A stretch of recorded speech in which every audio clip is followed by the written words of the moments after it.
bagaimana nikahnya dan kawinnya itu Ibu Dati binti Khalil dan mas kawinnya yang tersebut tunai? Sah.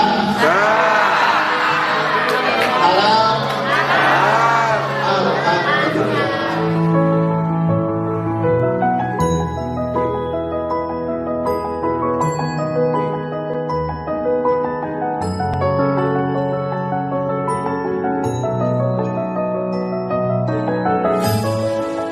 Selamat menempuh hidup baru Mbak Tetik sama Mas Arvin. Semoga menjadi keluarga yang sakinah, mawadah, warohmah.